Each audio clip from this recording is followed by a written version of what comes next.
Alkitab Amsal Sulaiman pasal 15 ayat 1 saja. Satu ayat saja kita belajar hari ini. Kenapa satu ayat saja? Lebih baik satu ayat saja tapi sangat mendalam daripada banyak ayat hanya kulit-kulitnya. Ya, lebih baik kita belajar benar-benar misalnya dua jenis masakan yang menjadi andalan kita, yang benar-benar enak pol, daripada bisa 10 macam masakan dan semua orang bilang nggak ada istimewanya. Nah, baik. Jadi kita mulai ayat ini, saudara yang bawa Alkitab, mari baca bersama dengan saya. Demikian bunyi firman Tuhan. Jawaban yang lembut meredakan kegeraman, tetapi perkataan yang pedas membangkitkan amarah. Saya tidak tahu tadi sore tiba-tiba Tuhan taruh di hati saya di dalam kendaraan ayat ini. Tadi saya cari agak lama, saudara. Ya, terus baru ketemu ayatnya. Memang enaknya memang kalau pakai yang begini. Ya, kalau dulu saya pergi mana-mana khotbah selalu bawa 2 kitab. Satu Alkitab, yang satu lagi konkordansi. Jadi kalau Tuhan bilang tiba-tiba satu kata, mesti cari di konkordansi itu ayat itu di mana. Kelemahan saya rasanya sudah puluhan kali datang ke sini dari sekian tahun lalu kan. Tapi tetap lupa jalannya. Saya punya kelemahan menghafal nama orang, menghafal tempat itu dari saya kecil selalu seperti dan sampai hari ini saya belum pulih, saudara, dari menghafal.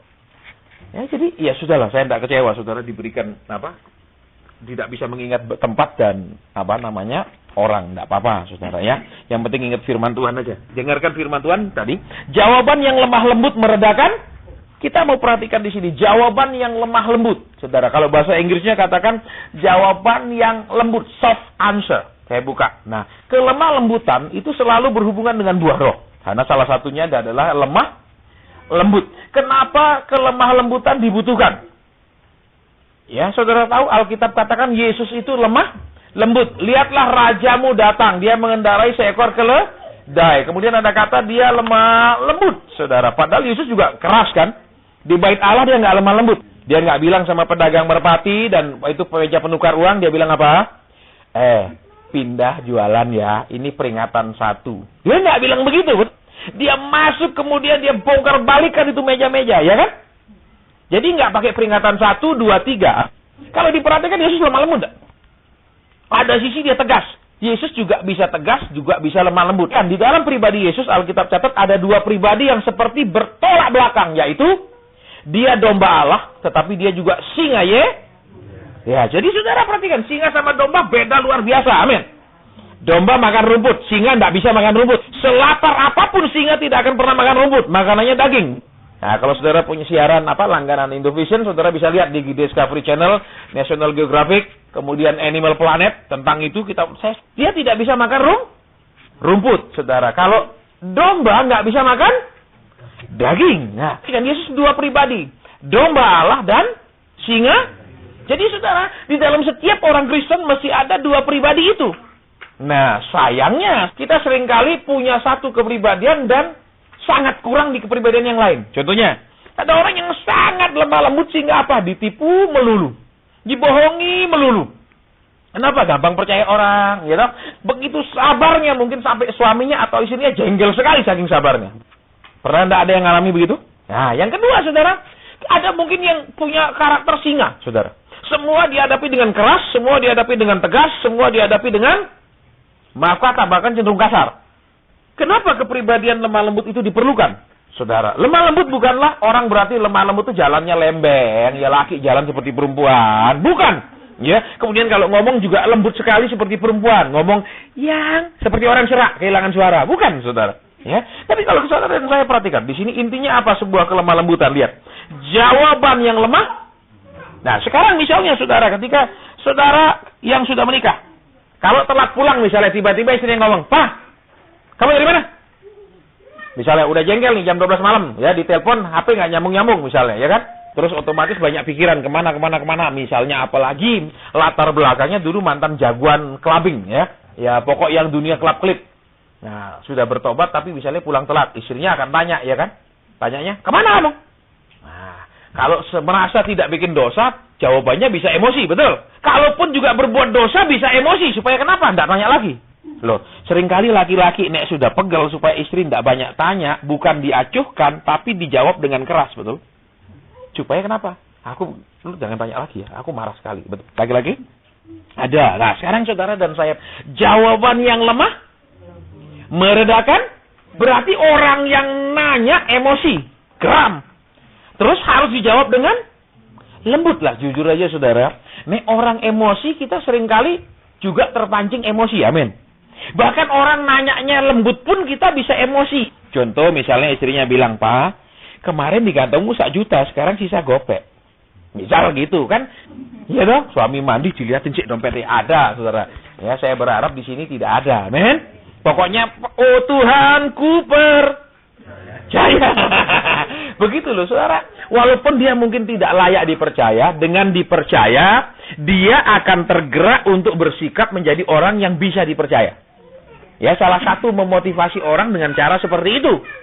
Saudara, bukan berarti, lihat saudara ya. Tuhan tahu Yudas maling, amin. Langsung Tuhan bilang, kamu pernah curi uang. Oh, begitu?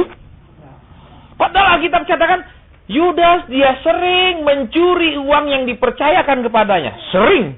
Dipecat oleh Tuhan. Tidak dipecat Tuhan dong. Dia dipercaya pegang. Kenapa saudara? Tuhan selalu memberikan kesempatan kedua, kesempatan ketiga, kesempatan keempat. Bahkan maaf saudara. Kesempatan-kesempatan yang kita sendiri kadang ngelihat sakit hati. Sekarang kita mau lihat kembali. Saya akan kembali ke intinya ya. Kembali tadi Tuhan bilang. Jawaban yang lemah. Berarti apa saudara?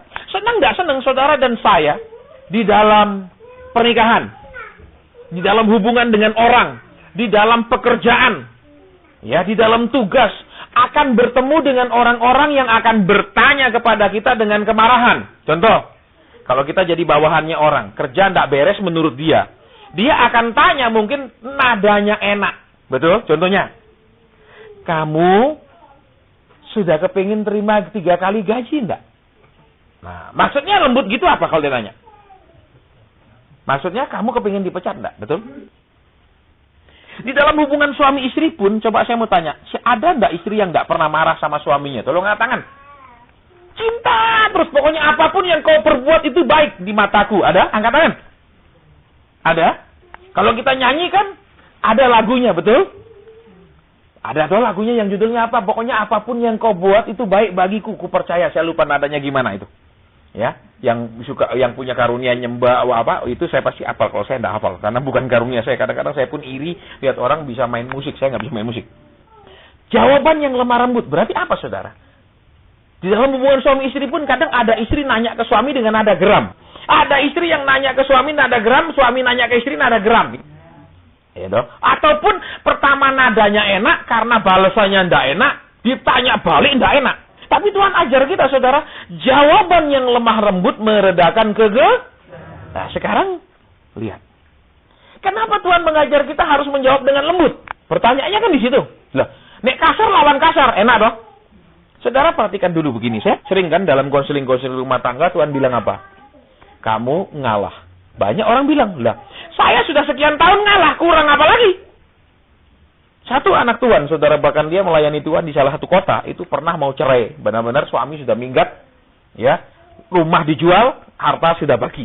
Artinya, sudah tidak ada pemulihan lagi, mau cerai. Artinya sudah, pokoknya putus sampai rumah dijual, lu ambil separuh, kita ambil separuh, pilih. Nah, saudara, kenapa mereka begitu?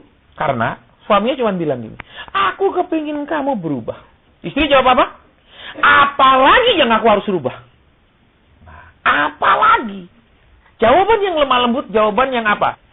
Menerima, memaklumi, mengerti perasaan pihak yang marah. Itu dulu pertama. Jadi, kenapa dia geram? Kita nggak tahu, betul. Kadang-kadang kan suami sama istri juga nggak tahu kenapa suami uring-uringan, istri uring-uringan. Iya apa ya? Betul apa ya? Apa saudara pasti semua tahu kalau dia uring-uringan kenapa? Bisa jadi bingung tuh, dia kenapa? Salah saya apa? Betul? Atau salah anak-anak apa? Atau dia ada masalah apa? Betul apa ya? Jawaban yang lemah lembut menggerakkan. Berarti apa, saudara? Tolong dilihat sekarang. Mungkin orang sumpek. Mungkin orang banyak pikiran. Nih orang banyak pikiran, nih orang sumpek gampang tersulut tidak? Apalagi sifatnya gampang tersulut. Tambah lagi dengan emosi lagi ruwet. Nah, kenapa Tuhan mengajar kita jawaban yang lemah lembut meredakan kegeraman? Artinya, saudara dan saya disebut anak damai, betul? Ciri-ciri orang Kristen bukan pakai kalung salib. Betul, bukan di sepeda motor mobilnya pasang ayat-ayat Alkitab. Ciri-cirinya apa? Engkau akan disebut sebagai anak Allah, sebagai apa? Anak-anak pembawa damai. Tetapi kita lihat sampai sekarang orang Kristen banyak tidak damai, dong. Antar jemaat dengan jemaat tidak damai. Jujur aja, jemaat dengan jemaat pun tidak damai. Contoh, saya pindah dulu di kota kami dari satu gereja ke gereja lain. Teman-teman karib saya di gereja yang asal saya tiba-tiba menjauhi saya. Padahal saya tidak pindah, maaf kata saudara, dari aliran ini ke aliran ini. Tidak, sama aja alirannya Pantekosta. Cuman pindah gerejanya. Itu langsung jaga jarak sama saya sampai detik jam ini, saya kata. Sudah belasan tahun. Mereka merasa, kamu pindah berarti kamu bukan golongan kita lagi. Sudah, jadi lihat. Ya, cuma kita pun antar sesama, padahal kita nggak punya kepentingan. Kenapa? Maaf kata, mungkin pemimpin punya kepentingan. Kita jemaat nggak punya kepentingan. Kalau pemimpin mungkin, kenapa? Itu jemaat saya. Itu donatur saya. Lah kalau kita sesama teman, apa kepentingannya? Nggak ada kan? Tapi tetap akan merasa dia keluar. Dia bukan lagi teman saya. Dia bukan lagi teman doa saya. Seperti itu saya ngalami, saudara. Tidak damai. Padahal orang Kristen itu adalah pembawa damai. Anak-anak Allah itu ciri-cirinya pembawa bikin damai, bukan bikin rusuh, bikin masalah. Bahkan dulu di kota kami, kalau satu gereja ngundang, ya kirim surat, ada KKR, ada pembicara, itu di gereja-gereja tidak akan pernah diumumkan hari Minggu. Tidak akan pernah bertahun-tahun. Jangan pernah berharap pengumuman hari Anu ada KKR di gereja Anu. Itu tidak akan pernah. Kita tahunya dari siapa? Dari teman kita di gereja sana. Telepon, ada pendeta Anu dari luar negeri di gerejaku. Kita baru tahu. Tapi pendeta kita tidak akan umumkan walaupun dia dapat surat undangan. Kenapa? Tidak ada perdamaian? Karena kita selalu merasa itu milik kita, itu prestasi kita, itu hasil kerja kita, sehingga harus kita pertahankan. Itu masalahnya, saudara. Ya, makanya saudara mohon, ya, yang datang dari berbagai gereja, jangan ikut-ikutan. Nek saudara punya teman pindah atau apa, jangan kemudian dimusuhi. Jangan merasa dulu kita satu gereja, kita bersaudara. Amin. Tapi, saudara saya. Terus nek dia susah. Saya enggak. Betul, walaupun kita bersaudara. Poin yang pertama, jawaban yang lembut. Akan ada orang-orang, entah suami, istri, teman kerja, atasan, dan lain-lain, yang akan punya ketidakpuasan terhadap kita, hidup kita, tindakan kita, kelakuan kita, unjuk kerja kita. Itu dulu yang harus dimana yang pertama. Baik itu istri, suami, anak, ya, pimpinan, teman kerja, yang akan tidak puas dengan kelakuan, sikap, perbuatan, hasil kerja kita. Itu dulu harus ditanam. Senang tidak senang. Jadi, sesama kita pun, orang ada menuntut kita untuk bersikap, berkelakuan seperti yang dia inginkan. Contohnya atasan. Dia cuma kasih kita gaji. Katakan gotial. Dia berhak menuntut kita waktu dari jam 8 sampai jam 4. Bukan hanya jam kerjanya, tapi dia berhak menuntut prestasi kerjanya. Dia bahkan bisa menuntut kita mengorbankan waktu keluarga misalnya. Biarpun ini hari raya atau libur, kamu harus kerja karena ada begini-gini. Kita dipaksa untuk mengorbankan waktu untuk keluarga. Amin. Apalagi untuk Tuhan. Ya. Kita hanya terima gaji cuma terima gaji. Amin. Tidak terima jaminan kau sehat. Tidak terima jaminan kau selamat di jalan. Amin. Lah, kalau Tuhan, jaminan sehat. Jaminan di jalan dilindungi. Amin. Malam dijaga. Amin.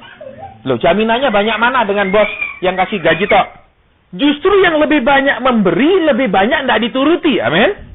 Justru yang cuma gaji tok, kita korbankan jam 8 hidup kita sampai jam 4 hidup kita. Dari Senin sampai Sabtu kepada dia. Amin. Sebenarnya, harus kita lebih tunduk sama siapa? Tuhan atau pimpinan? Tuhan dong.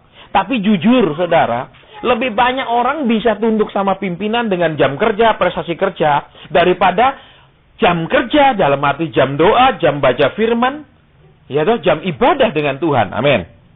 Sehingga saudara, waktu saya sekolah, waktu sudah saya tinggalkan pekerjaan, saya melayani bisa sampai, saudara, bisa sampai tengah malam. Setiap hari saya melayani, baik khotbah 2 sesi, kadang minggu 4 sesi, kemudian konseling sampai tengah malam. Sehingga di satu titik, saya mengalami ketidakstabilan emosi. Saya gampang marah, saudara. Nek orang konseling kebanyakan ngomong, saya terus tanya. Ini mau konseling atau curhat? Nek curhat, saya tidak punya waktu dengar. Kalau mau konseling, dengarkan saya. Kenapa? Sudah kacau emosi saya, karena terlalu banyak. Ya, kemudian kalau orang agak cerewet sedikit ditelepon, ya, langsung saya ngomong, hubungi gembalamu. Kasar cenderung. Kemudian ada lagi yang ruwet-ruwet nanya saya cerewet-cerewet. Saya langsung bilang gini, Anda berjemaah di mana? Di sana. Ke sana aja. Jangan masalahnya bawa sini, perpuluhannya bawa sana. Ke sana aja. Kasar, saudara. Terus saya bilang gini, Tuhan, aku kok tambah emosian pelayanan. Tambah kasar, enggak jadi berkat. Tambah nek ngomong sama orang, tajem. Terus saya bilang, aku enggak tahan nek jadi hambamu kerja dari pagi sampai malam. Nah, kenapa saya mau kerja dari pagi sampai malam? Bukan karena persembahan, saudara. Ya, tak ada di otakku, karena aku terima PK, maka aku kerja gila-gilaan. Bukan. Saya harus standby di waktu dari jam 8 pagi sampai jam 1 malam. Kenapa saya harus standby sampai jam 1 malam? Karena jam 11 malam itu kalau di hotel ada sistem closing. Ya, closing apa? Semua kamar total seal hari ini berapa? Guest in the house hari ini semua perincian hari itu ditutup mulai jam 11 tank itu mulai. Jam 8 saya sudah duduk di ruangan kantor. Jadi begitu saya melayani Tuhan, saya pikir dulu aku terima uang cuma sekian juta. Aku kerja sampai jam 1, jam 2 malam. Sekarang aku melayani Tuhan yang memberi kehidupan, keselamatan, menjamin aku sampai aku harus lebih lagi. Akhirnya saya emosian. Kemudian saya doa, Tuhan, nek tahu begini beratnya jadi hambamu, aku mundur, aku berhenti. Aku tidak kuat kerja kayak gini, pusing aku tiap ketemu orang, mereka cerita masalah mereka. Saudara pikir nek jadi hamba Tuhan dengar masalah tidak pusing, saudara. Kecuali saudara orang nyacuh. Lalu ngomong aja gua tidak dengar lah ya, terus saya cerita terus aku acuh. Seakan-akan dengar tapi kalau kita perhatikan, cek soro nih, orang ini cek susah ya, cek banyak masalahnya. Itu bisa tidak bisa tidur pagi. Kenapa? Tuh yang tadi tuh loh yang bawa anak kok kayak gini, nasibnya digebuk suami, terus mikir, saudara rasa kasihan. Ya. Waktu saya doa saya bilang aku tidak tahan. Roh Kudus bilang gini. Aku tidak pernah mempekerjakan hambaku 24 jam. Loh, berarti aku boleh nolak Tuhan nih orang minta ketemu. Boleh. Nah coba dari dulu ngomong gitu aku enggak. Tiap orang minta ketemu saya bilang iya karena kenapa? Saya tidak mengharapkan PK saudara di otakku. Jangan berpikir, oh kalau banyak orang datang banyak uangnya. Bukan. Karena saya selalu bandingkan. Dulu aku terima gaji sekian juta. Aku kerja sampai tengah malam. Minimal jam 1 malam aku masih kerja. Nah, salah mengerti, saudara. Oke, kita lanjut dulu. Sekarang, jadi, buat orang-orang yang bekerja, buat orang-orang yang terima gaji, buat orang-orang yang juga punya pekerjaan, punya usaha sendiri, perhatikan. Dunia pun menuntut kita kerja bukan hanya jam kerja, tapi prestasi kerja. Amin. Amin. Dunia juga di pekerjaan menuntut kita berkorban. Amin. Amin. Nah, sekarang lihat, terlebih Tuhan yang adalah Tuhan kita. Amin. Tapi seringkali Tuhan yang memberi lebih banyak dan pemurah tidak dihargai. Amin. Mumpung dia tidak hitung-hitungan, mumpung dia sabar, hilang penghargaan. Betul? Halo? Halo?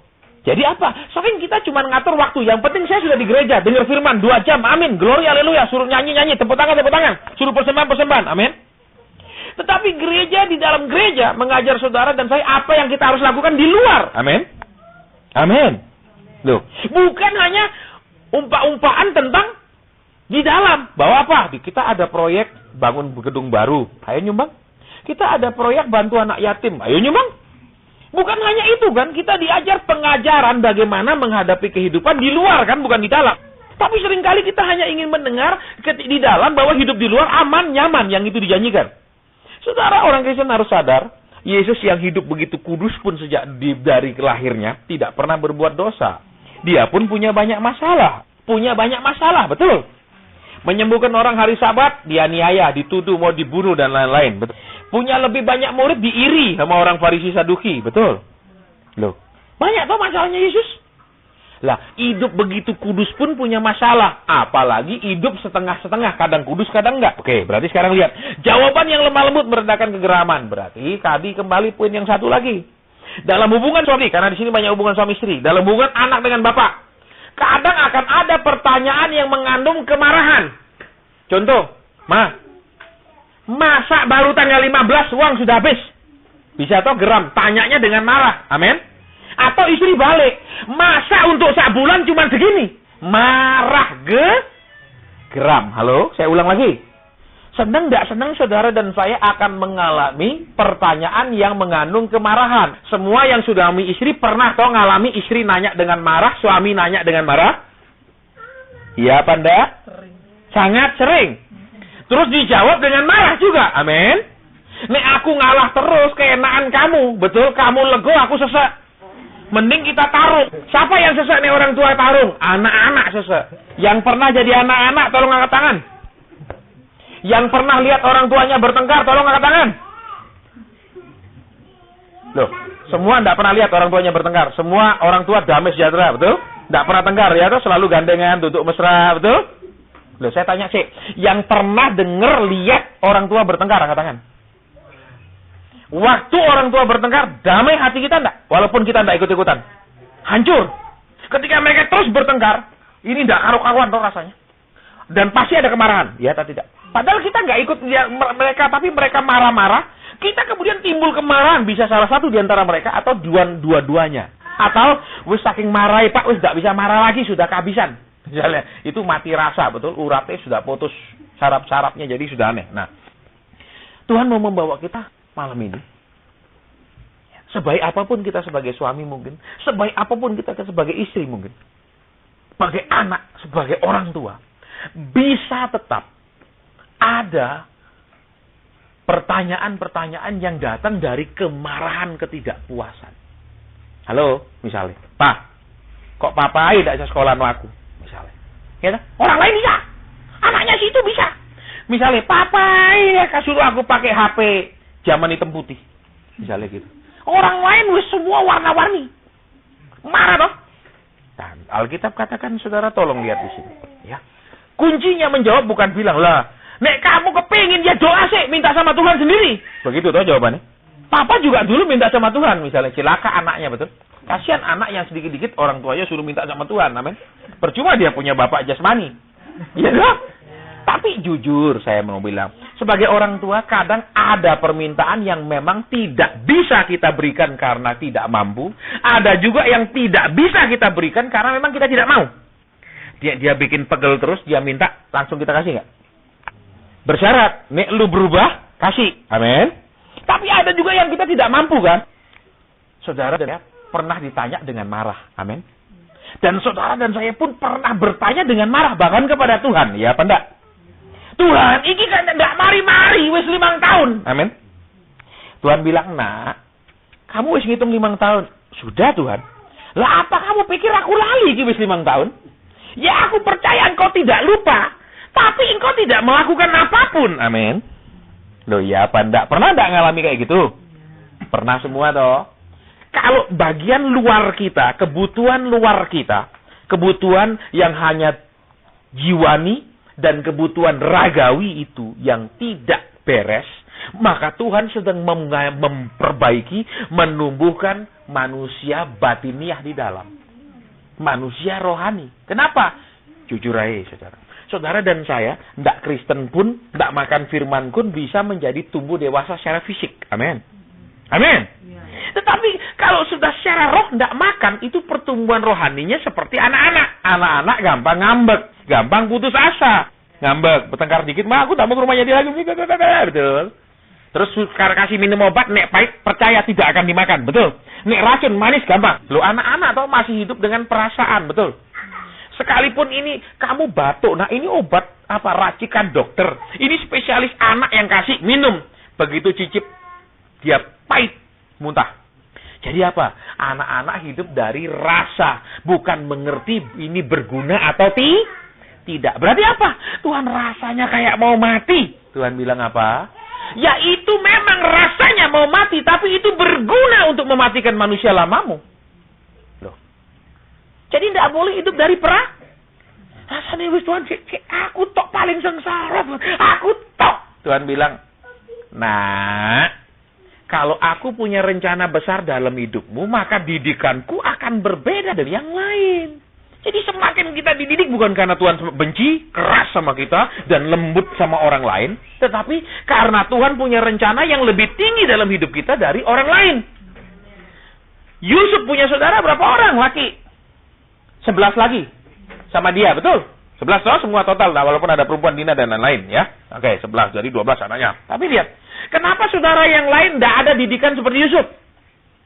Karena tidak ada rencana yang semulia rencana Tuhan kepada. Jadi jangan bilang gini, Tuhan, Kok aku soro, temenku sak gereja kok enak. Tuhan, kok dia nggak ngalami. Tuhan, kok kenapa? Tuhan punya rencana yang lebih tinggi, bukan karena dosamu lebih berat. Alkitab catat apa? Pendidikan manusiawi ada batas keberhasilannya. Dan bisa, tidak ada jaminan berhasil. Tetapi pendidikan rohani yang Tuhan izinkan terjadi dalam hidup kita, pasti kalau lulus berhasil. Contoh, Yusuf sekolah tinggi nggak? Sekolah tinggi? Nggak ada kita di sekolah tinggi. Betul? Tetapi dengan hikmat yang Tuhan beri kepada dia, semua orang-orang yang hebat di Mesir nggak bisa lawan dia kan? Betul? Betul? Firaun bilang apa? Aku ada mimpi. Ayo jelas no arti mimpiku, aku nggak cerita sama kamu. Nah, mabuk dia. Nih orang pintar analisa. Mimpi lu piye? Gini, mungkin analisa otak. Nah, nih nggak diceritain no mimpi, analisanya kayak apa? Nggak bisa. Terus, Sadrak, Mesak, Abednego, saudara, orang Kasim tidak bisa mengartikannya. Kalau saudara perhatikan terjemahan salah satu daripada orang Kasim itu artinya orang-orang yang sangat terpelajar. Tidak bisa, betul? Begitu ketemu Nebukadnezar langsung ngomong apa? Sederhana sekali Nebukadnezar ngomongnya, betul? Ayo jelas dong mimpiku. Semua dikumpul, semua bingung.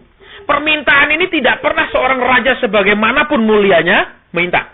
Mereka ditanya, mereka jawab dengan geram. Tidak pernah ada semulia apapun, betul? Sadrak, Mesak, Abednego tidak jawab dengan geram, kan? Mereka diam. Terus begitu mau dibantai semua, mereka minta waktu kami mau berdoa. Begitu berdoa, dijawab. Sedangkan orang-orang Kasim yang menjawab dengan kasar, tidak ada seorang pun raja sebagaimana mulianya minta seperti ini. Berarti apa? Permintaan tuanku keterlaluan. Jawabnya dengan geram. Hasilnya, mereka tidak terima jawaban. Amin. Tapi si Sadrak, Mesak, Abednego sikapnya beda, betul? Kasih kami waktu untuk berdoa. Lembut, loh. Contoh di Alkitab. Orang yang menjawab dengan lembut, dengan orang yang menjawab dengan kasar, hasilnya berbeda. Tuhan pernah ngomong sama orang perempuan yang minta anaknya disembuhkan. Tuhan bilang apa? Tidak layak memberikan roti kepada... Di budaya Timur Tengah dan budaya manapun, kalau dimaki babi sama anjing rendah mana? Rendah mana? Anjing! Perempuan itu terus bilang, keterlaluan, ngomongnya kasar. Begitu? Ya, mentang-mentang bisa nyembuh. Kalau Tuhan ini bilang orang ini bilang enggak patean, enggak sembuh. Yeah. Nah, dia jawab, anjing pun makan remah. Saudara, ternyata saya suka nonton ya. Di salah satu channelnya itu ada seorang pembawa acara namanya Cesar Milan. Judulnya Leader of the Pack. Dia ahli bagaimanapun jahatnya anjing, bagaimanapun galaknya anjing. Dibawa ke dia, anjing itu akan sangat nurut. Ada satu lagi, ya. Itu saya lupa namanya, kalau tidak salah Johnny Galaxy atau Robin Galaxy. Itu khusus untuk kucing. Sejahat apapun kucing, dididik dia, kucing ini nurut. Nah, saudara tahu, anjing, di perumpamaan itu, saudara, saya waktu lihat, saya baru belajar lebih ngerti ayat itu. Anjing makan remah, bagi dunia anjing, ya dunia peranjingan. Karena saya juga ada 4 ekor anjing. Pak, yang paling penting di dunia peranjingan adalah siapa yang menjadi pemimpin. Makanya kalau anjing lewat aja anjing kampung, anjing yang enggak itu langsung kalau ininya naik, ekor, kita duel. Tapi kalau ekor turun, aku datang mau bersahabat, enggak mau berduel sama kamu. Ekornya dia akan turunkan, nanti perhatikan. Itu tanda, aku datang enggak cari permusuhan, aku cuma mau lewat. Dia akan nunduk, terus ekornya ditekuk ke bawah. Tapi nek mau tarung, kamu di jalan, aku mau lewat, kamu mau naik. Makanya kucing sama anjing nggak pernah bersahabat. Kalau kucing naikkan ekor, berarti aku mau jadi sahabatmu. Kalau anjing naikkan ekor, kita tarung. Sehingga apa? Begitu kucing naikkan ekor, kitik. Maksudnya mau jadi sahabat anjing, anjing terkam, lu nantang gua. Karena beda bahasa. Perempuan ini jawab, anjing makan remah. Perhatikan. Anjing tidak makan, sementara tuannya makan, kasih sepotong lempar. Saudara dan saya perhatikan. Ternyata cara mendidik anjing dengan cara saudara dan saya makan, terus sementara makan dia duduk, saudara lemparkan. Itu buat anjing, saudara dan dia satu level. Dia tidak akan duduk sama saudara. Dia akan kalau dipanggil, kadang dia sulit kalau nggak saudara kasih sesuatu. Alias, saudara menjadikan dia satu level dengan saudara. Saya suka, karena saya suka biar anjing. Baru, oh berarti nggak boleh. Anjing ini jadi gini. Anjing ini jadi begini. Perempuan ini bilang apa? Anjing makan remah yang kebetulan jatuh. Bukan potongan-potongan yang dilempar tuannya karena kasihan, karena dia menunggu. Berarti apa, saudara? Anjing itu tetap merasa, aku tidak layak, aku tidak selevel. Jujur, saudara dan saya, maaf, saya tidak mengutamakan kita seperti anjing, tapi tolong. Perumpamaan ini supaya kita benar-benar mengerti. Karena kenapa? Anjing ini makan remah? Berarti apa? Sekalipun aku anjing kesayangan, tuanku makan, aku ada di sisinya. Aku tidak diusir keluar, suruh nunggu. Tuanku ada, tetapi aku tetap seekor anjing. Maksudnya apa? Aku tetap tidak layak. Jujur, kita seringkali, maaf, saudara, walaupun kita manusia, kalah, saudara, dengan perumpamaan itu. Kenapa? Kita seringkali merasa sudah layak. Wis 5 tahun sengsara. Wis layak terima jawaban. Amin. Wis sudah ngalah sama suami. Ayo Tuhan hajar suamiku supaya berubah. Halo? Aku sudah layak terima jawaban. Aku sudah layak terima berkat. Aku sudah layak diangkat. Sudah layak diberi. Sudah layak semua. Maka ketika kalau perempuan itu menjawab, salah, tidak terjadi jawab kesembuhan. Betul? Tidak Tuhan lakukan mujizat. Betul? Ya apa ya? Dia jawab benar, dia tetap tidak layak. Berarti apa? Walaupun saudara dan saya sudah nurut Tuhan, sudah berkorban buat Tuhan, sudah taat, sudah menunggu, sudah bertekun. Jangan pernah bilang, Tuhan, rasanya sudah loh semuanya. Sudah semuanya. Tuhan aja yang belum jawab. Semua persyaratan sudah Kalau perempuan itu jawab, anjing kan kalau dekat tuannya nunggu bisa dibagikan sedikit-sedikit makanan. Tidak. Remah-remah. Coba saudara makan. Kenapa seringkali anak kecil kasih celemek? Karena kalau makan kan berhambur-hamburan. Kalau saudara makan pun di Eropa sampai hari ini, kalau saudara makan di restoran Perancis, kadang dikasih celemek di sini, set pasang. Karena supaya tidak jaga Nah itu yang ditunggu si anjing. Bukan tuannya memberikan dengan sengaja, tetapi itu jatuh secara kebetulan. Jangan pernah berpikiran gini, Tuhan, aku sudah nunggu 8 tahun. Tuhan, aku sudah menderita sekian menderitanya. Tuhan, aku sudah taat sekian taatnya. Ayo jawab, ayo beri, ayo tolong. Jangan pernah berpikiran seperti itu. Tidak akan pernah terjadi. Saya mau beritahu saudara. Tapi kalau terserah Tuhan. Terserah Tuhan. Aku memang sangat butuh. Terserah Tuhan. Memang aku sangat merindukan. Terserah Tuhan. Itu yang membuat banyak sekali jawaban datang dengan cepat. Tapi kita seringkali maaf. Sudah layak, sudah taat, sudah terus. Ayo Tuhan. Kita datang kepada Tuhan dengan apa? Pertanyaan yang mengandung kemarahan dan kejengkelan. Iya apa ya? Wis pirong tahun Tuhan. Tunggu berapa lama lagi Tuhan? Terus umurku wis piro Tuhan? Saya pernah. Ya, saudara. Jawaban yang lemah lembut meredakan kederaman. Jadi sekarang perhatikan. Kalau kita dituntut, kita diomongi, kita dikatakan pertanggungan jawab, misalnya sebagai suami, tanggung jawabmu mana? Misalnya, Tuhan aku tidak bisa dididik. Atau istri, kamu yang siap hari di rumah. Loh, saudara, dalam mendidik anak, Tuhan tidak mengajar harus hanya pihak istri atau pihak suami. Ya apa tidak? Tidak ada konsepnya hanya suami atau istri saja. Amin. Loh, itu anaknya istri saja atau anaknya suami istri? Berarti urusan berdua. Amin. Tidak bisa bilang, itu urusanmu, tanggung jawabmu. Aku cari duit, kamu di rumah itu loh. Tuhan mengajar kita apa? Jawaban yang lemah lembut meredakan. Jadi pihak kita sekarang yang dituntut, yang dipertanyakan, yang orang tidak puas, yang orang segala macam. Geram toh? Lihat. Saudara dan saya pernah tidak merasa sudah melakukan yang terbaik tapi tidak dihargai dengan baik. Pernah toh? Ibu-ibu rasanya, aku ikut kamu soro, di rumahku tidak pernah ngalami kayak gini. Tapi kamu itu bukan sayang aku, tapi bikin aku lebih sengsara lagi. Ya, walaupun pasti ada yang ngalami. Si laki juga merasa, loh karena aku kawin sama kamu, makanya aku sengsara. Betul, itu sudah jatuh ketimpa tangga, kesiram cet. Amin. Kita disuruh apa? Jawab dengan lemah lembut. Berarti apa? Sadari bahwa memang kita akan mengalami seperti itu. Senang tidak senang di tempat kerja, di gereja, dimanapun. Sebagai bapak, sebagai ibu, sebagai istri, sebagai suami. Akan ada. Sadari itu pasti ada. Jangan bilang, kenapa begini? Itu pasti ada. Kedua, saudara. Tuhan menuntut saudara dan saya menjawab dengan lemah lembut. Artinya, tidak frontal.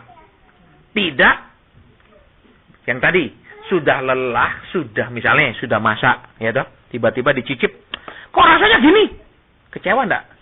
Kecewa? Terus misalnya sudah masak terus bilang, "Pak, nanti kamu makan di rumah ya?" "Enggak, aku mau makan ketemu teman." Kecewa enggak? Kecewa toh? Betul? Sudah melakukan yang terbaik tapi tidak dihormati, dihargai dengan baik. Nah, terus kalau sudah jengkel, mangkel, muntap sama suami, terus suami nanya, jawabnya enak apa lembut atau biasanya nada tinggi? Sengak dong. Nah, kita sengak, dia sudah jengkel, perang enggak? Perang. Katanya anak pembawa damai. Katanya, buktinya di rumah apa? Tandanya anak Tuhan adalah pembawa damai, tapi dia enggak bisa damai, itu anaknya siapa sih sebenarnya? Saudara. Yang kedua, walaupun kita sudah melakukan yang terbaik, memberi yang terbaik, belum tentu dihargai dengan baik. Berarti yang kedua apa? Biarlah penghargaan itu datang dari Tuhan. Cari penghormatan Tuhan. Jadi, saudara dan saya tidak boleh kehilangan motivasi, sudah melakukan yang baik, tidak dihargakan, kemudian mulai amburadul. Saya ketemu banyak istri yang ketika dia mau suami, kan maaf kata ya, banyak suami yang memang turunan tidak bisa ngerayu. Teman saya sendiri, saudara, tidak bisa ngomong lembut sama istrinya. Teman saya sendiri nek bilang, "Ayo sekali-kali ajak dong istri bulan madu." "Waduh, tidak bisa, saya risih." "Kenapa?" "Loh, bulan madu aja," dia bilang, "rasanya risih. Udah punya anak." Aneh tuh. Sekarang ibu-ibu, saya mau tanya, setua apapun ibu-ibu, senang enggak rumah tangga tetap mesra? Ada enggak yang bilang, "Sudah yang, kok tuh deket-deket sana tuh, sudah tua." Ada? Enggak tuh. Semua tetap senang, bahkan mengharapkan seperti itu terus kan? Penghargaan saudara dan saya harus ingat datang dari Tuhan. Makanya orang baru bisa lemah lembut. Kenapa? Lu enggak hargai, enggak masalah. Tuhan yang hargai aku. Aku sudah berlakukan begini, tapi matamu buta, enggak bisa lihat.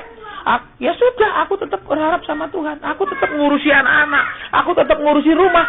Karena pengharapanku ke Tuhan. Lihat, tapi kalau ke suami, sudah berkorban, sudah begini, terus akan sengak. Yang menghargakan engkau dan saya dengan tepat hanya Tuhan. Manusia, sebaik apapun kita, tetap kalau lagi tidak senang mencari kelemahan kita. Amin. Coba ibu-ibu, nek sudah berantem, kadang yang kecil-kecil pun diurus-urus sebut-sebut. Amin. Kalau lagi berantem, kalau lagi rukun, semua rasanya baik. Tapi sudah berantem, yang dulu tidak masalah, tiba-tiba diungkit-ungkit toh, jadi masalah. Iya apa tidak sih? Iya dah. Oke, kok sama ya, saudara? Tiap rumah tangga begitu, itu anehnya, saudara. Oke, baik. Yang ketiga, jawaban yang lemah lembut meredakan yang ketiga sekarang, ngomong kasar, ngomong keras, nanyain, tidak menyakitkan. Ya, perhatikan di sini, tetap lemah lembut, maksudnya apa? Diperlakukan bagaimanapun, jangan sampai kehilangan kasih. Banyak orang rumah tangga sudah tidak ada kasih, cuman karena nggak boleh cerai mereka tetap berumah tangga. Tapi hubungan mereka ya sudah hubungan bukan lagi hubungan yang harmonis, tapi hubungan hanya organis. Maksudnya, ya kamu suami saya prepare ini makan apa, ya itu kewajiban saya. Tidak ada lagi unsur cinta, tapi kewajiban toh.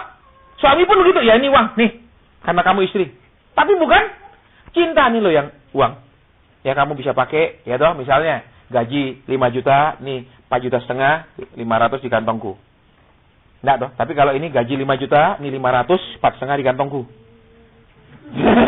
Itu kalau sudah tidak ada unsur cinta. Tolong perhatikan yang ketiga, Tuhan bilang jawaban lemah lembut meredakan kegeraman. Maksudnya apa? Saudara. Keadaan yang, perkataan yang tajam, pertengkaran dan lain-lain, jangan sampai kadar cinta berkurang. Cinta manusia setiap detik bisa berkurang, amin. Nek lagi rukun, cinta. Tapi nek lagi berantem, senep lihat dia. Amin. Apalagi dia di rumah-rumah terus. Kenapa sih dia tidak pergi-pergi? Bisa toh?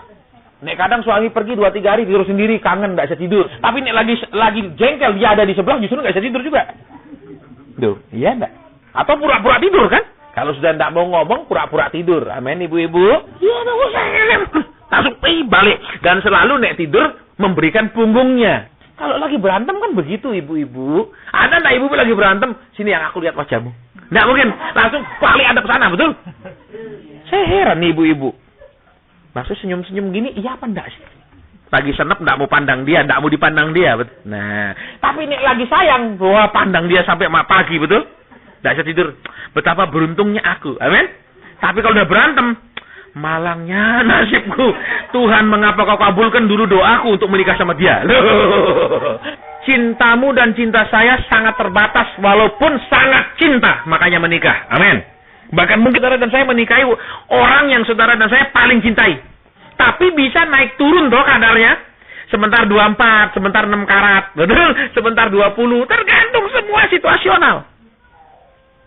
Waktu musim kelaparan, betul? Ishak ada di mana? Gerar. Itu kelaparan, saudara, susah makan zaman itu. Kemesraannya menurun enggak? Tidak sama sekali. Buktinya si raja melihat lagi cumbu-cumbuan. Enggak makan pun mesra terjaga. Halo, ini kebanyakan makan enggak bisa mesra, malah tarung. Lucu tuh. Iya apa tidak? Alkitab aja, saudara dibuka. Ishak sama Ribka bercumbu-cumbuan kata Alkitab. Di masa kelaparan. Loh, lagi susah pun banyak beban masalah. Mesra. Coba saudara suami banyak masalah, istri banyak masalah. Bisa mesra enggak? Bisa, ma aku mau tidur. Istrinya juga bilang, ya aku mau tidur. Kenapa? Suami ruwet, istri ruwet. Nggak bisa mesra apa? Kenapa lagi? Ma, tidur ya, pusing. Betul apa tidak? Nah, Alkitab aja tidak boleh begitu. Buktinya nanti saudara buka kitab Kejadian. Ketika masa kelaparan. Ahimelek lihat, cumbu-cumbuan suami istri masa kelaparan pun bisa mesra. Orang Kristen seringkali nek kelaparan bisa mesra juga, tapi begitu kelimpahan berangkat pertempur terus. Betul, karena kelaparan mari kita puasa mah. Lu nggak kuat ngomong, gua nggak kuat ngomong, kita rukun. Betul, tapi sudah kelebihan makan, kelebihan energi, ngomong melulu nggak kacau-kacau kan. Halo, Tuhan mengajar saudara dan saya punya kasih ilahi. Kasihmu dan kasih saya itu kasih manusiawi yang berubah setiap detik dan saat menurut emosi. Tapi kasih ilahi tidak berubah. Minta, makanya saudara, rumah tangga pasti ada berantem, pasti ada pertanyaan dengan kegeraman. Ya dong, misalnya nek suaminya kasar, mungkin istrinya bilang, kamu rasa salah nikah sama aku ya? Makanya kasar begini. Bisa dong pertanyaan begitu geram? Nah, menjawabnya tadi kuncinya apa? Penuh kasih. Kalau penuh kasih, sorry yang aku banyak pikiran di luar, bukan aku ndak sayang kamu, bukan aku lagi ruwet sekali. Nek aku cerita sama kamu orangnya nek dicerita nyala aku, bilang aku goblok bodoh. Jadi aku ndak cerita sama kamu. Loh, banyak toh nek laki banyak cerita malah pro istrinya bilang lu goblok, Pak. Makanya lu gini lu bukan iya, Pak. Kita doa ya, Pak, supaya ndak malah dielok-elok ada toh. Amin. Kembali ke sini, saudara. Poin yang keempat. Tetapi perkataan yang pedas membangkitkan. Jadi, saudara dan saya ini dalam hubungan mau mengumbar masing-masing punya kemarahan atau kekecewaan, atau mau menjadi obat kekecewaan pihak lain. Dia makanya kasar kepada kita, bisa dia kecewa toh? Bisa dia marah kan? Betul.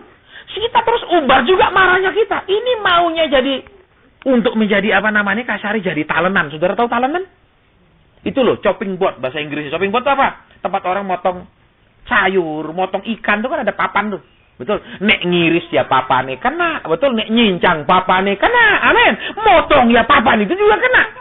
Nek jadi istri misalnya, ngomong gini salah. Engkau diem dianggap salah. Betul. Engkau lakukan ini dianggap lancang. Pusing nggak? Stres toh? Pasti bilang, Tuhan bawa aku pulang. Iya toh? Biar dia nikah lagi. Amin. Rela toh kalau udah gitu. Tapi kalau dia baik sekali, rela enggak dia nikah lagi?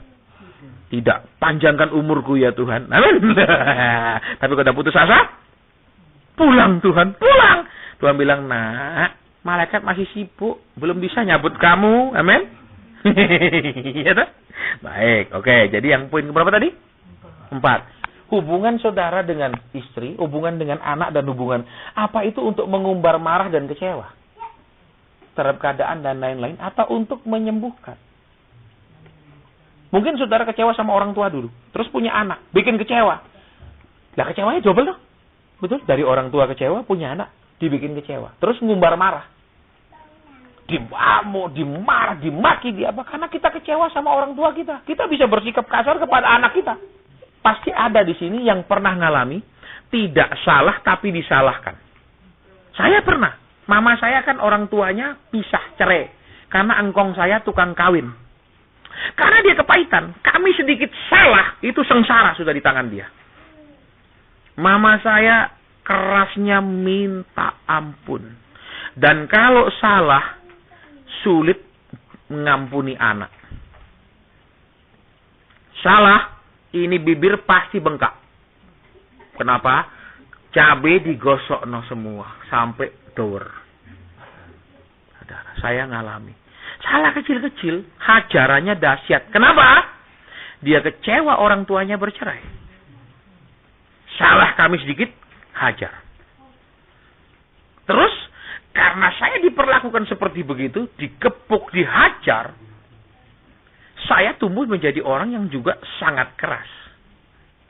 Saudara ingat seorang perwira Kapernaum yang datang kepada Tuhan Yesus untuk anaknya atau hambanya?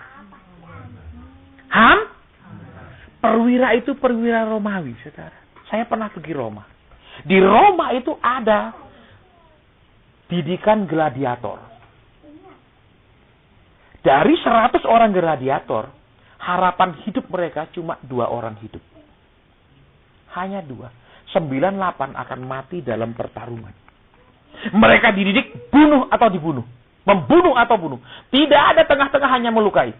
Karena dalam sejarah gladiator beratus tahun, dari 100 gladiator, hanya 2 yang akan hidup. Itu rata-ratanya. Tidak pernah 10, 15. Hanya sisa 2 dalam pertarungan demi dari 100 gladiator. Lihat. Dia dilatih untuk kejam. Betul? Dia dilatih untuk membunuh. Tapi dia bisa mengasihi hambanya. Coba perhatikan. Hambanya sakit, dia yang cari Yesus. Seorang budak tidak ada harganya. Seorang kuli. Betul? Tapi dia cinta. Dia cari Yesus untuk hambanya kesembuh. Dia dididik dengan begitu keras. Dia tidak keras. Dia didik untuk membunuh. Dia tetap punya kasih sayang. Lihat hamba Kapernaum itu. Betul? Tapi kita dididik keras, kita akan keras. Betul? Kita kecewa, kita akan kasar. Ya toh, hasilnya kan begitu toh. Kalah toh sama perwira Kapernaum yang tidak ikut Yesus lama. Dia cuman dengar tentang Yesus terus datang. Dia terapkan apa yang diajarkan Yesus buat kita yang sampai saat ini kadang kita belum bisa lakukan bertahun-tahun. Jadi, kembali, hubungan pernikahan bukanlah hubungan untuk mengumbar kekecewaan di dalam keluarga kita, masa lalu kita, kekasaran kita, sikap kita. Saudara, tolong tanam. Makanya Tuhan bilang, jawaban yang lemah lembut. Meredakan kegeraman. Mungkin dia geram dengan keluarganya. Mungkin dia geram dengan saudaranya. Ya, sehingga kita cuma sulut sedikit, dia meledak. Mungkin dia geram dengan karirnya, keadaannya. Sehingga kita ngomong sedikit, dia ngamuk. Saudara, perhatikan. Bisakah kita menjadi ember buat kekecewaan orang lain? Seringkali kita hanya mau terima baiknya, buruknya tidak. Kita mau terima gantengnya. Dulu kita mau terima mungkin penghasilannya yang mapan. Mungkin kita terima, tapi yang buruknya tidak. Yang ajaib, Yesus selalu mau menerima yang buruknya. Aneh. Yesus itu adalah pemulung sejati, saudara. Barang hancosoan, dia udah ambil sini. Perbaiki sampai jadi baik dan berharga. Loh, iya toh? Jujur aja, banyak di antara kita di sini pasti rosokan namanya. Betul? Dari kelakuan, dari dosa masa lalu, rosokan semua. Tapi Tuhan tidak pernah buang rosokan. Kenapa? Tantangan buat pemulung sejati untuk membuatnya berharga. Lah, dahsyat, betul? Mungkin besok nak bikin nama persekutuan pemulung sejati. Orang bingung, apa ini? Jangan-jangan dipikir ini pasti persekutuan di tempat pembuangan sampah para pemulung. Bukan, saudara. Dia pemulung sejati. Orang rusak, orang keras, orang pokoknya welek. Dia, sini nak. Kenapa? Aku punya kasih yang cukup untuk merubah kamu. Aku punya kesabaran yang cukup untuk menunggu kamu berubah. Aku punya rencana yang luar biasa. Maka aku rubah kamu. 5. Saudara dan saya juga pasti punya kemarahan terhadap sesuatu. Mangkal, jengkel, entah keadaan, belum dijawab, entah di tempat kerja, sama teman, entah sama istri, mungkin sama mertua, sama siapa. Saudara, yang aneh saudara tahu, orang semakin rohani malah bukan semakin sensitif sama Tuhan, malah semakin sensitif sama omongan orang. Nek saudara dan saya pinjam uang sama teman Kristen, belum tentu diberi. Tapi kalau saudara lihat di dunia orang judi, Ayo judi, ayo main hari ini. Tidak ada duit, nih tak modali. Begitu gampangnya mereka, betul? Gampang, kenapa? Belum, ini modal, lu pinjam. Ayo kita main. Loh, dia main lawan saya pakai uang saya. Aneh dong. Tapi saya rela. Kenapa? Dunia judi lebih pemurah dari dunia Kristen, saudara. Jujur. Terus dua. Ya, orang dunia sering lebih mengampuni dari orang Kristen. Nih kita tersinggung dikit, pindah. Tersinggung dikit, tidak mau bergaul. Tersinggung dikit, jadi musuh. Karena kepekaan kita kepada bidang yang salah. Bukan kepeka sama kehendak Tuhan, tapi semakin peka, semakin tipis telinga dan hati terhadap omongan orang. Mestinya kita semakin sensitif sama Tuhan dan semakin gak peduli omongan orang. Maksudnya apa? Pak Cik ini loh rajin siang malam berdoa. Apa hasilnya?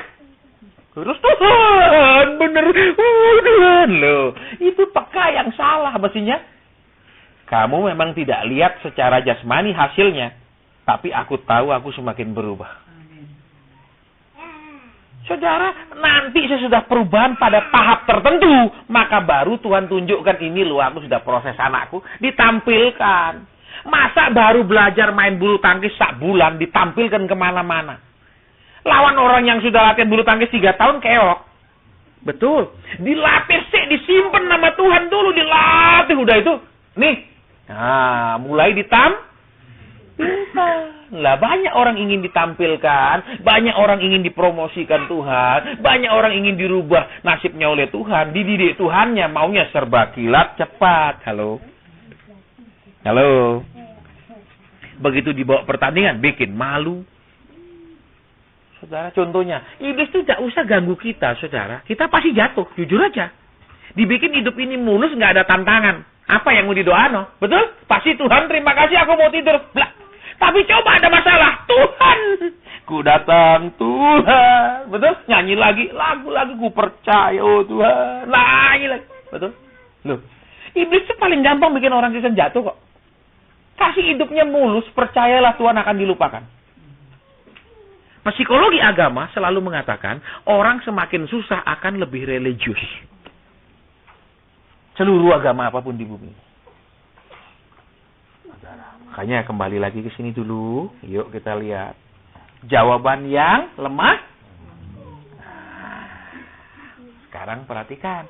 Jawaban lemah lembut itu mau meredakan kemarahan, meredakan kegeraman. Sekarang lihat. Kalau orang ngamuk ke kita, kita jawab dengan lemah lembut. Berarti apa, saudara? Berarti apa? Sederhana. Lu ngamuk dah. Aku jawabnya artinya, aku normal, aku waras. Amin. Percuma ngurus orang enggak waras. Loh iya dah. Coba saudara gitu, suami nah, biarin aku masak, enggak peduli. Bukan, siapa? Apa kamu ngomong tadi? Misal, aku lagi masak air loh, Pak. Ngeri loh, nek istri ngomong gitu, betul? Aku lagi masak air ini. Berarti apa? Nek lu ngomong lagi tak siram, loh. Ya enggak bisa nek istri gitu loh. Ada loh, saudara, wanita nek saking disakiti bisa kejam. Ada. Ojo mikir wanita selalu identik dengan lemah lembut. Amin. Enggak selalu. Nek saking disakiti bisa lebih kejam dari laki-laki. Saudara. Nah, tapi perhatikan. Nek kita jawab dia marah, dia jawab kita dengan lemah lembut, artinya apa, saudara? Kita memberikan kesempatan kepada dia panjang sabarnya Tuhan. Kita tidak memutuskan, rasanya aku datang. Kita menyerahkan dia ke dalam panjang sabarnya. Berarti saudara dan saya sadar, Tuhan pun panjang sabar sama aku. Aku berontak, dia ampuni. Aku bantah, dia tetap sayang. Halo? Sekarang jujur aja, saudara dan saya masih sering bantah Tuhan. Tapi masih yakin tidak tetap disayang Tuhan? Loh, egois toh kalau saudara dan saya kemudian tidak melakukan hal yang sama? Saluran berkat, saluran. Tuhan mengajar saudara dan saya apa? Memberi kesempatan kepada panjang sabar Tuhan dan murka Tuhan. Ojo saudara dan saya jadi hakim. Saudara dan saya seringkali terlalu berani, Tuhan pun saudara dan saya hakimi. Buktinya Tuhan duduk. Aku sidang engkau. Kenapa? 5 tahun aku tekun. Mana jawaban? Loh, kita ngakimi Tuhan. Tuhan di kursi terdakwa. Hakimnya kita. Ayo jujur. Saking beraninya kita sama Tuhan. Sering Tuhan tuh kita dudukkan di kursi terdakwa, terus kita duduk di kursi hakim. Amin. Loh, hebat toh, padahal Tuhan yang menghakimi. Tuhan bilang, kita bilang sama Tuhan, Tuhan, turun. Aku hakimi engkau, ya toh. Ngeri toh sebenarnya karakter kita. Betul, takut toh sebenarnya. Sebenarnya Tuhan tidak panjang sabar, mati semua, betul, digepuk. Jujur, ayo. Siapa yang tidak pernah melakukan menghakimi Tuhan? Ayo, jujur. Semua pernah pasti. Ya enggak? Iya apa tidak?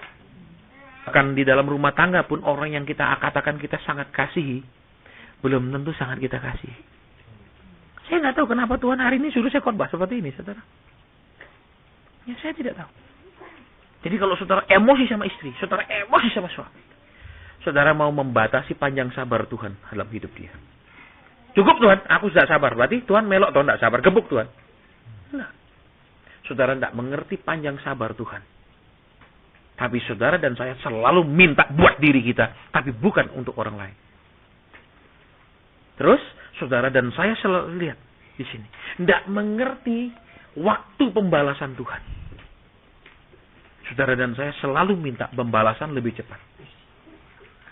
Saudara dan saya harus ingat, Tuhan mengasihi semua orang dan Tuhan tidak bersuka cita bila ada satu masuk neraka. Betul? Betul? Dia tidak bersuka cita, kita bilang dia tidak bersuka cita. 6, poin 7. Biasanya 7 sempurna. Wis mari, hampir jam 9 lebih. Ya. Semua saudara dan saya ingin dikasih. Amin. Ingin cinta itu tetap minimal seperti dulu. Waktu bulan madu. Amin. Minimal. Bahkan berharap lebih cinta. Amin. Waktu saudara dan saya, maaf ya, ibu-ibu, bapak-bapak yang belum punya anak. Cinta sesudah punya anak pasti berbeda. Ada keterikatan yang lebih, ada anak. Iya apa tidak? Ada rem yang lebih kuat, nek mau berantem, ono anak. Mau cerai, anak piye? Atau tidak peduli ya, anak syukur dia bawa. Jangan aku yang bawa. Kenapa istriku nanti yang baru belum tentu mau nih aku bawa? Atau nanti suami yang baru belum tentu nih aku. Akhirnya anak ini kan kemana mau dibawa, amin. Saudara dan saya ingin selalu cinta itu dibangkitkan kembali. Dia menjadi cinta lagi, sayang lagi, mesra lagi. Ingin bangkit. Betul? Ingin ada lagi, ingin tumbuh lagi. Ingin bahkan bertambah. Amin. Ya, orang-orang Kristen yang sudah hilang pengharapan, tidak ada iman itu. Wis Pak, ojo ngomong yang api-api Pak. Wis 25 tahun tidak ada perubahan misalnya. Ya, aku wis mati Pak. Wis istilahnya aku hidup tapi wis tidak berharap. Aku terima wis keadaan kayak gini. Nah, ini Kristen tanpa pengharapan. Amin. Kristen tanpa iman. Betul? Dia mah hidup tapi mati. Ya, dia mati tapi hidup. Nah, lihat di sini. Bagaimana cara dibangkitkan cinta itu? Bagaimana cara dibangkitkan kasih itu kembali? Ketika ketidakpuasan, ketika kemarahan, ketika kejengkelan dilontarkan, kita menghadapinya tetap dengan lembut. Itu yang akan buat apa? Aku gini kasar sama dia tetap sabar. Aku gini jeleknya, jahatnya sama dia tetap baik. Semua orang sejahat apapun tetap punya hati nurani. Sejahat apapun punya hati nurani. Ketika Tuhan rubah hatinya, dia akan mulai melihat segala pengorbanan itu. Kemudian dia akan mencinta. Saudara lihat, kuncinya. Kuncinya di sini. Lembut. Ya wis, nek dia belum bertobat, Tuhan, aku percaya suatu hari dia mengerti. Nek dia belum melihat, suatu hari dia akan melihat pengorbanan.